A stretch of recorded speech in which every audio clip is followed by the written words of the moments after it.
ఏం బాబు అక్కడే వచ్చావు? మీ షావుకారు గారేది? షావుకారు గారు సాయంత్రం చచ్చిపోయారు. అన్నపూర్ణ అన్నపూర్ణ అన్నపూర్ణ అన్నపూర్ణ ఎంత పనిరా దేవుడా! అన్నపూర్ణ ఏమ్మా ఎంత డ్రాఫ్ట్ షావుకారు గారు చచ్చిపోయారంటే అయ్యో దేవుడా! చుంపుడిపోయింది కదే అమ్మా! అయ్యో అయ్యో దేవుడా! కడుపుని చుంపుడిపోయింది కదే అమ్మా!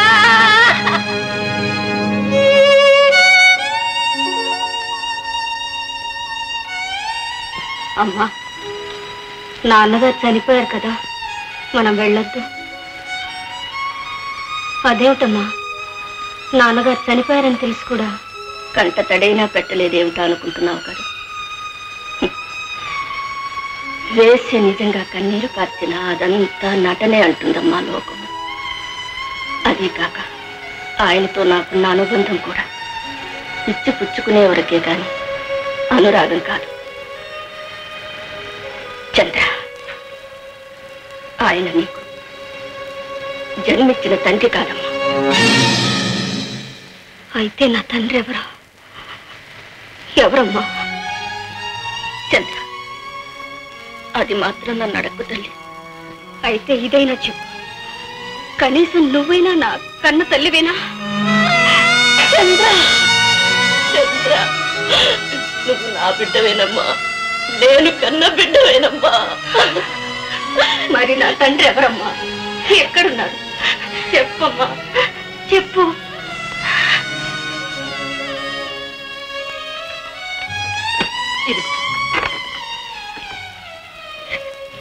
ఇదే నీ తండ్రి.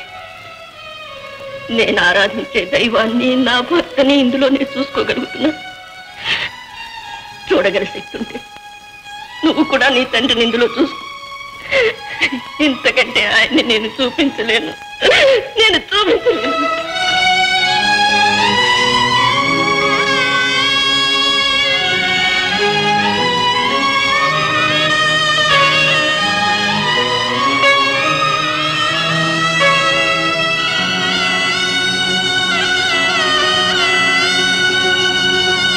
అమ్మా,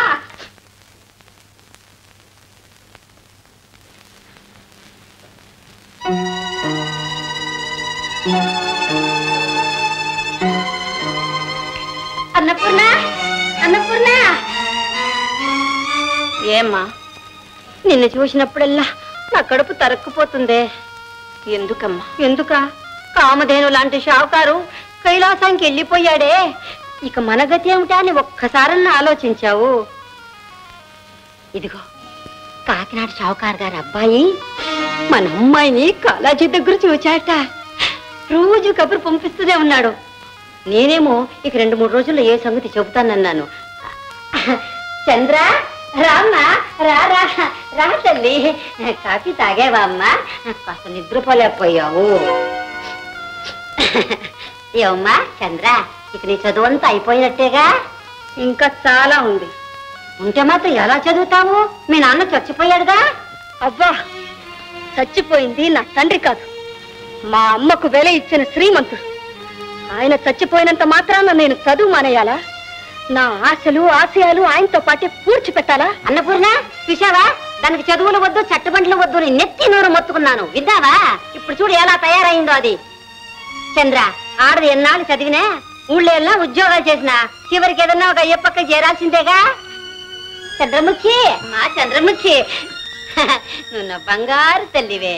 నా మాట విన్నావంటే నీ నిలువెత్తున ధనం పోయిస్తానే. నీ ఒంటికి బంగారు దొడుగు చేయిస్తానమ్మా. చంద్ర, నీ జడ ఇలా ఇలా ఇలా ఊపుకుంటూ అడుగు వేశావంటే అడుక్కు 1000 రూపాయలు, అడుగడుక్కు 1000. నిజంగానా? అడుక్కు 1000, అడుగడుక్కు 1000 రూపాయలు.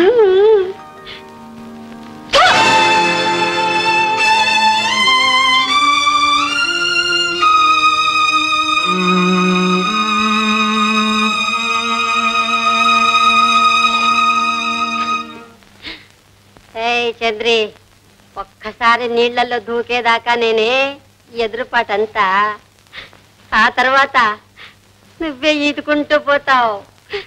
జలక్రీడలు ఆడతావులే. గోపాలకృష్ణ, గోపీల కృష్ణ, నువ్వు టోపీల కృష్ణుడి కూడాలే. నిన్ను నమ్ముకుని ఒక చిన్న నాటకం ఆడబోతున్నాను.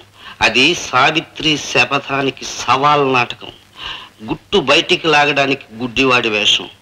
మరి నువ్వు ఎలా ఆడిస్తావో, ఎలా సాగిస్తావో, ఎలా ముగిస్తావో అంతా నీదే భారత్.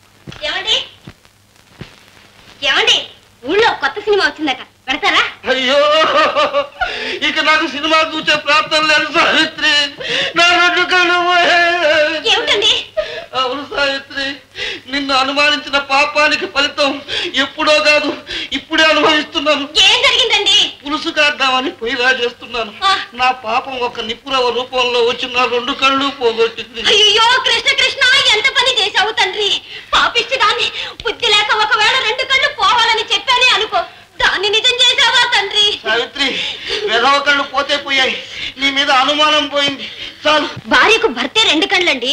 మీ కళ్ళు పోయాక ఇంక నేను బ్రతికెందుకు? రెండు డాక్టర్ దగ్గరికి పోదాం.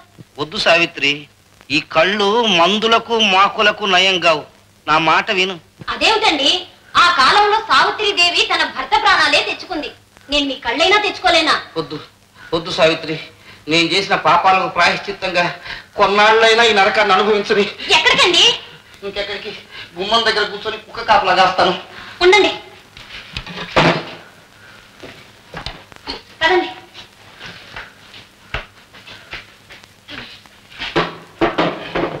కూర్చోండి.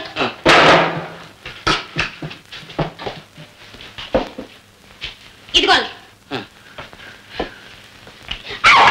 నేనండి. నువ్వా? ఎక్కడికి? ఆఫీస్ కా? మీకు ఇట్లా అయ్యాక ఇంకా నాకు ఆఫీస్ ఎందుకండి? అన్ని ఇల్లే, ఇల్లే లోకం. ఆఫీస్కి వెళ్ళి సెలవు పెట్టొస్తాను. సరే, పో పో. నువ్వొకందుకు నేనొకందుకు. నాది నాటకం, నీ దొంగాటకం. కృష్ణ, మొదటి రంగం బాగా రక్తి కట్టింది, ఇక అసలు రంగం ఉంది.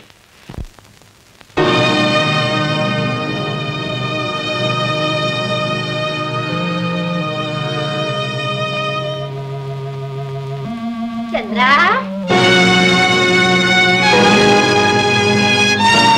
చంద్ర, చంద్ర, నీ అదృష్టం ఎలా నీ అందాన్ని వెతుక్కుంటూ వచ్చిందో చూడమ్మా.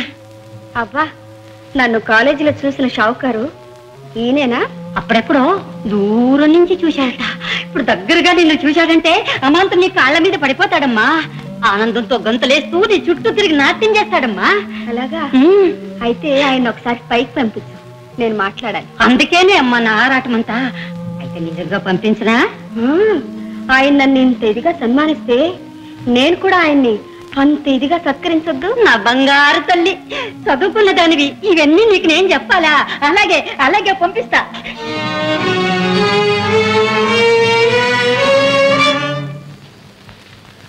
బాబుగారు, మా అమ్మాయి మిమ్మల్ని చూడాలని ఎంత ఉబ్బులాట పడిపోతూ ఉందో, మీతో మాట్లాడతానంటుంది. రండి బాబు, ఏంటి పైకి.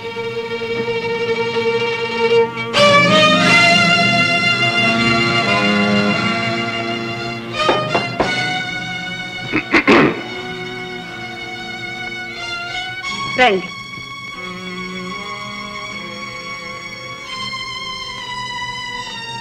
కూర్చోండి.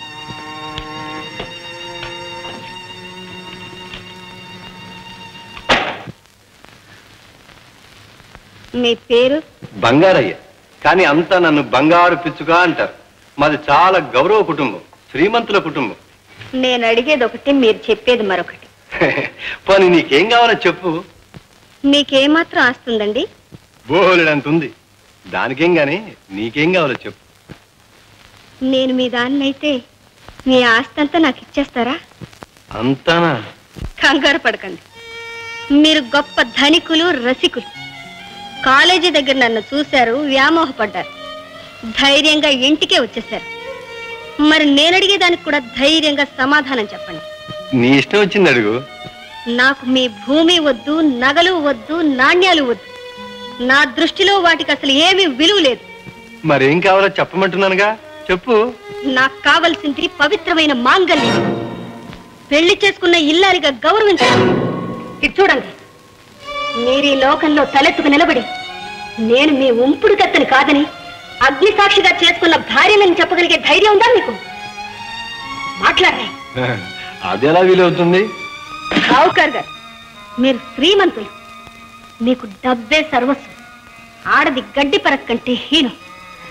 నా దృష్టిలో స్త్రీమూర్తి హిమాలయాల కంటే మహోన్నతం. మీకు డబ్బుని ప్రేమించడం, పూజించడమే తెలుసు. స్త్రీని పవిత్రంగా చూడడం, ఆరాధించడం మీ చేత. స్త్రీ హృదయాన్ని అర్థం చేసుకునే శక్తి, జ్ఞానం మీకు అసలేదు.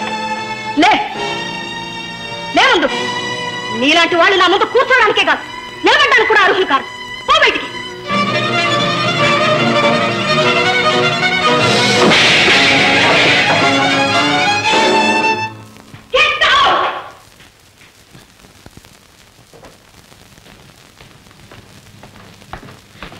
బాబుగారు, కాపగించుకోకండి బాబుగారు. చిన్నమ్మాయి, నీ బుద్ధి చెప్తానుగా.